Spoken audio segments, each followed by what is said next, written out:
And they keep telling us. Ole Ren today, the commissioner, came out and said, absolutely, Ireland cannot change the terms. It must pay all the senior bondholders to prevent contagion. Contagion? Well, that's a big word, isn't it? It's like multilateral contagion. It's one of those, well, if we don't want contagion. Oh, no, we definitely don't want contagion. God, that must make you itch. What's contagion? Contagion is a bondholder not showing up for the next Spanish bond auction, or the next Italian bond auction, or the next French bond auction. And this is really about France. It's really about France.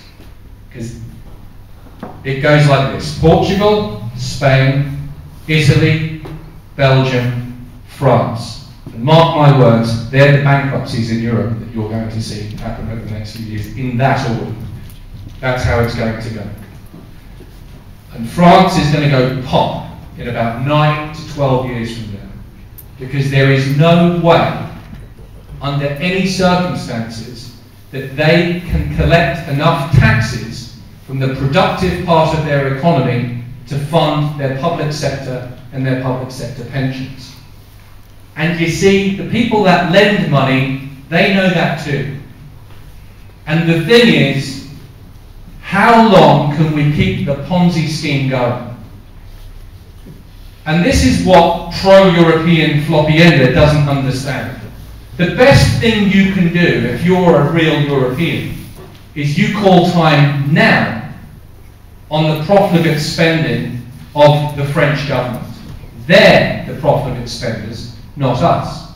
But no, we can't do this, because the financial institutions that keep throwing money into the Ponzi scheme, they have said to France and Spain and ECB and everyone else, if you don't pay us the money that we privately lent to these Irish banks, we're not showing up for your bond auction next week.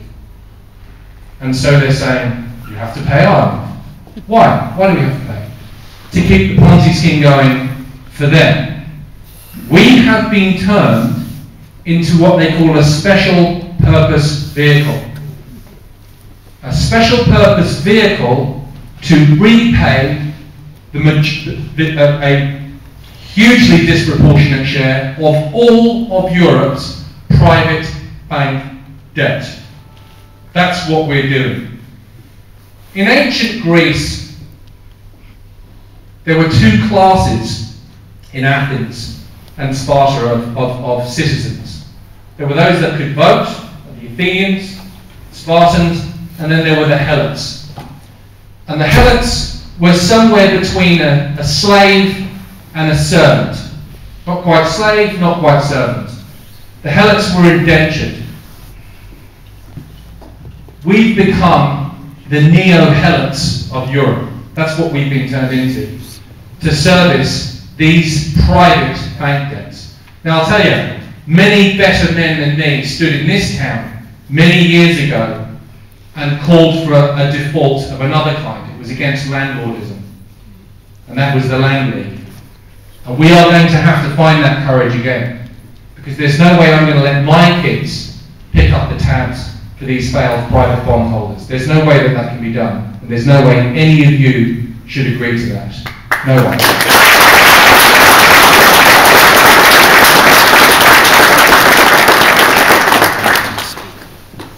There are a team of independents that Martin hopefully will be going to Dáil Éireann with, who, like Martin, fully grasp all of the economic implications of what we're talking about.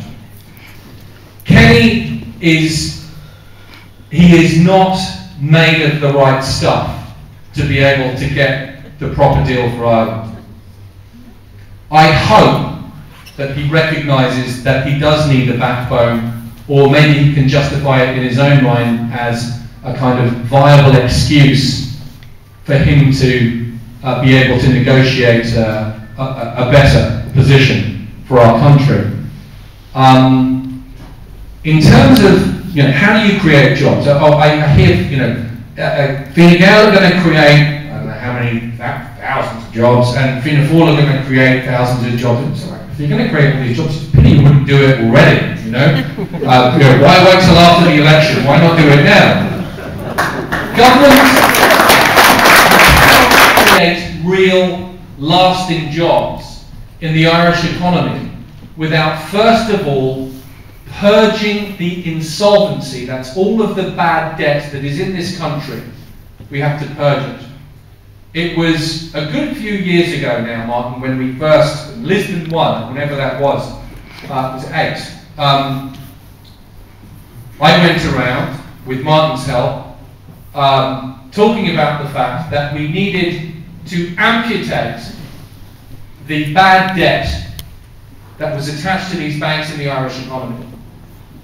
And I said one of the things that we had to do immediately then was sell off the loan books of these banks. Well, guess what idea the ECB announced this evening? To sell off the loan books of the banks. It's just taken 2009, 10, 3 years later. You know, they're starting to wake up. Not here, mind you. In Frankfurt, they're starting to wake up and think, oh, maybe if we sold off the loan books of some of these banks, we could start to purge some insolvency. So, okay, it's nice to see that. It's a shame that we were the only people in this country going around saying, us and a few economists, saying that that's what needed to be done.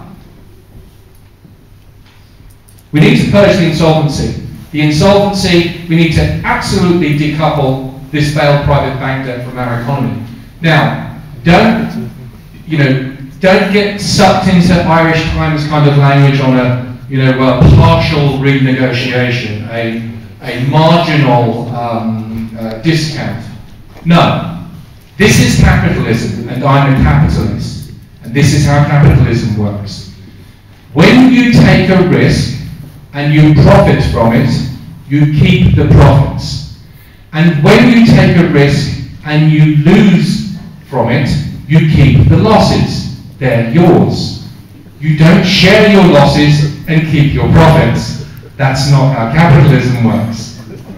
So don't let the Labour Party tell you that this is capitalism. It isn't. It isn't. It's like you being at a horse race and I have €10 and I put it on Morning Glory, and Morning Glory's roaring around the track and I'm cheering it on, I've got it on 10 to 1 at a tip. It's going on, and next thing it falls over at the last fence, and then I turn to you and I say, give me my tenner back. So who's Morning Glory? Contagion. Do you want Contagion? Do you want to spread Contagion? Give me my tenner back.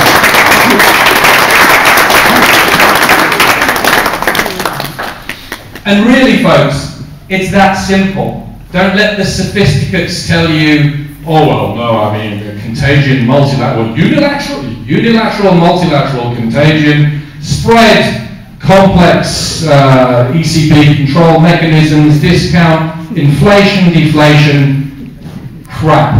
This is like a household budget. It's simple stuff. This risk had nothing to do with you. It still has nothing to do with you. Don't let anybody con you that you own it. And deliver that message loud and clear. You don't own it.